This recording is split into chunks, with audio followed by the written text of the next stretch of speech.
Welcome to Wild, Wacky, Wonderful Humans, where real stories and the beautiful mess of being human is celebrated. We dive into real, raw, heart-led conversations with people who dare to be vulnerable, curious, and beautifully human. You'll hear stories that remind you that you're not alone. Your voice matters, and it's okay to be a walking contradiction, because that's what makes us human. There's something I've been noticing lately in conversations and clients and friends, and to be honest, actually also in myself. A lot of people are quietly realizing that I don't think the way that I used to think. I don't believe the things that I used to believe in, and I don't stand where I used to stand. And there's this fear that follows these thoughts. It's a fear that changing your mind means that you're flaky. It means that you've failed and that you've betrayed something or someone or even yourself. You are allowed to change your mind about your life, about your beliefs, about what you care about what you want, what you need, about where you stand, about who you're becoming. This episode isn't about being wishy-washy. It's not about jumping from one thing to the next. And it's certainly not about abandoning your values. It's about being honest with yourself. It's about truly listening. And it's about recognizing that growth doesn't always look like it's adding more to your life. Sometimes it actually looks like letting go. We're living in a time where people are expected to pick a side and stay there, to choose a camp, to declare a position, to have a strong opinion, and then defend it loudly. And once you've chosen, there's this unspoken rule that you're meant to stay loyal to that choice forever. Changing your mind is often framed as being weak, inconsistent. It's sometimes seen as betrayal. But here's what I understand. I see people outgrowing their beliefs. People outgrow the beliefs they once were so passionate about. I see people feeling uncomfortable that something just doesn't fit anymore. But they can't say it out loud. Not because they're confused, but because they just don't feel safe enough, to be honest. From a neuroscience perspective, the human brain is literally designed to change. We have something called neuroplasticity. I'm sure most of you have heard of it, which means that the brain reorganizes itself based on new experiences, new information, emotional learning, reflection, and there's so much more to neuroplasticity, and we're just touching on the surface of that. But your brain is capable of adapting continuously. And if our brain wasn't meant to change, then learning wouldn't exist. We wouldn't be able to learn. Growth wouldn't exist. We wouldn't grow. And also wisdom. It just wouldn't exist. And as we age, something interesting happens in our brains. Our thinking, it becomes more complex. As long as we have good memory, right?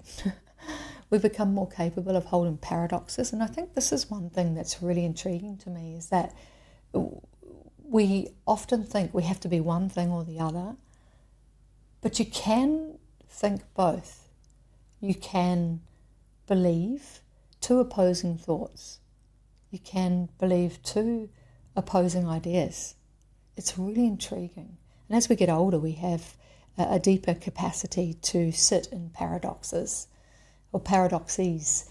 We can sit with uncertainty. We can see more than one truth at one time.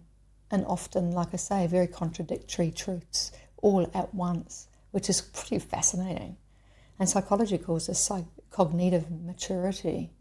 So when someone says, I used to think this way, but now I see it differently, they haven't regressed. It's often a higher level thinking. They're adding in more data points or more information, and they're making a decision based on more information and having lived a deeper experience of life, but also having accumulated thoughts, feelings, experiences, and other people's experiences as well. So it's quite fascinating. So changing your mind, it's not a failure of character. You haven't lost yourself. It's often a sign of emotional safety and emotional regulation. And it demonstrates someone who feels okay, trusts the process to demonstrate or express other parts of themselves. If changing our mind is so natural, then why does it feel so hard sometimes though? I'm sure you've all experienced a time where you didn't really feel aligned to something and you wanted to change your mind about it, but it didn't feel right because it didn't feel like you belonged in that camp. It's quite often a difficult decision to make. It seems easy, but it's harder in practice. And it's because the things we believe in, they shape our identity. They give us our identity, they give us belonging, and they give us our safety. Especially when the beliefs were formed when we were younger, and it was, a part of this tribal experience. We belong there because we believe the same things that other people in that community believe, right? It's quite, I guess, compelling for a child to believe the same things as other people in their environment because they are accepted and they definitely feel like they belong. And these beliefs, they help us survive. They help us feel certain, especially in an uncertain world, and they help us find our people. And so if you've created beliefs and you've found your community and it's just not feeling right anymore, it's quite possible that those beliefs no longer serve you. These beliefs, they helped us feel like we knew who we were. So I want to say this gently to you. The beliefs you had in the past, they weren't stupid, they weren't naive, they weren't wrong, they were just right for who you were at the time. But the nervous system, it prefers familiar over unfamiliar, right?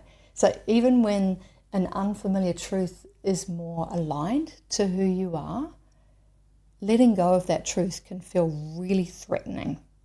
It can feel unsafe.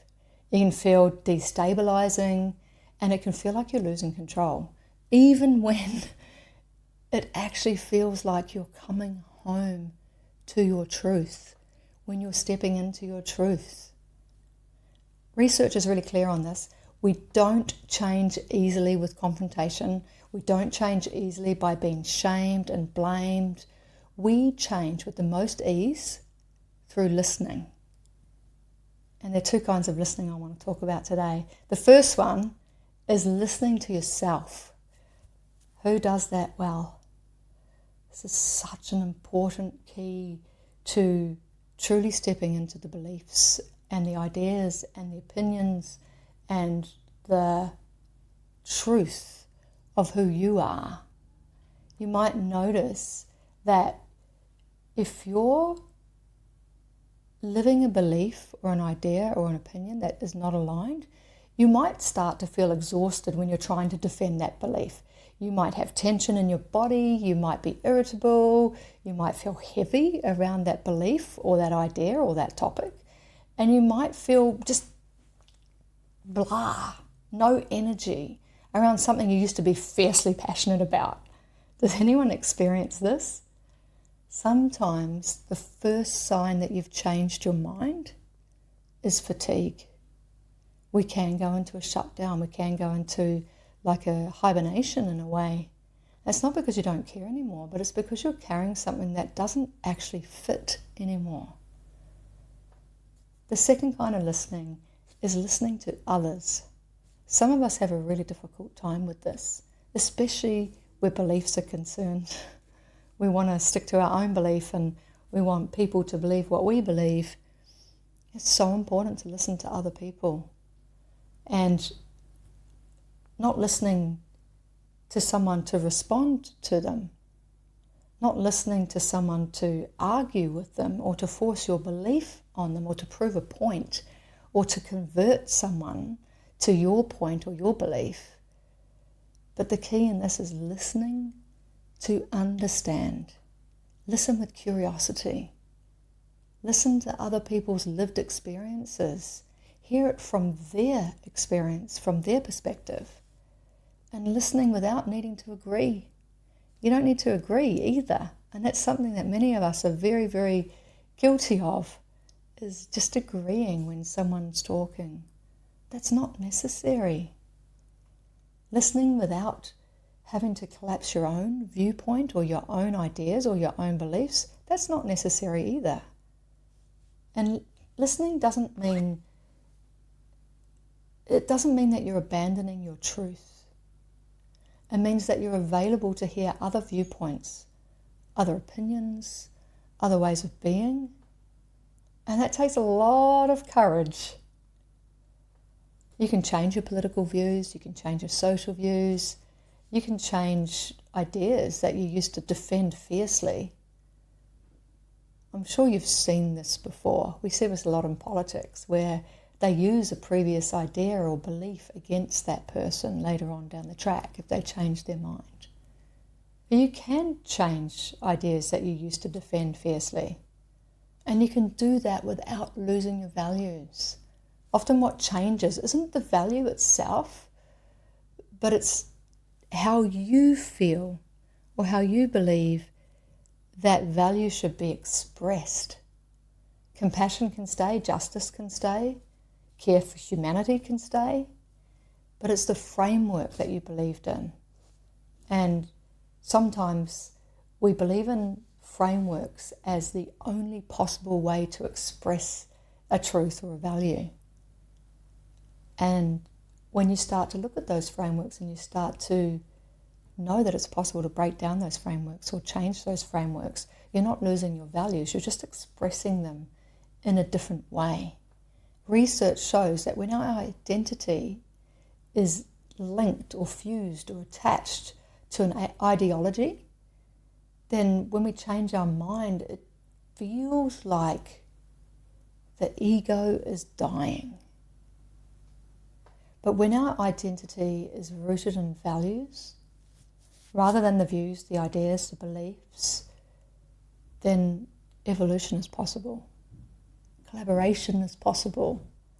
And true alignment to who we are, who we're becoming, what we stand for, that's also possible. You're not betraying your integrity by updating your understanding. You're actually honouring it. When we're younger, we make promises to ourselves. You know, I'll always believe this, I'll always stand for that, this is who I am. But then life happens, right? We experience loss, we experience grief, we become parents, we age, we love, we fall out of love, we're disappointed, we're humbled, and then suddenly all of those promises that we made when we were young, they just don't feel right. They feel heavy, they feel like a massive burden that we're carrying in our big old backpack on our backs. So here's the reframe that I want to offer you here.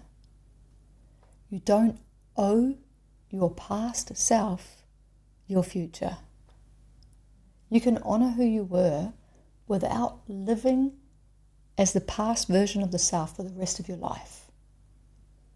Honouring your past self does not mean that you have to obey that person or that version of yourself for the rest of your life. You can thank that version for getting you here. It's been so important in this journey. The lessons you've learned, the beliefs you had, the thoughts you had, the ideas you had, leading up to this moment, they've all been really important to get you where you are today. So it's okay to thank that part of you. It had a really important role to play. But sometimes staying loyal to old promises, that's not integrity. It's actually self-abandonment. So if you're listening to this and you feel something shifting inside of you, I want you to say this: I don't have to change my mind today. I don't have to announce anything today. I don't have to pick a side. but I am allowed to listen. I'm allowed to pause long enough to truly listen. I can listen beneath the noise, the expectations, the identities that I've been carrying. I can notice what still feels aligned and what no longer does. I don't need to defend who I've been or to rush into defining who I'm becoming or who I am now. I am allowed to let go of the past version of myself. And maybe this is the most courageous thing you can do right now. Love and blessings.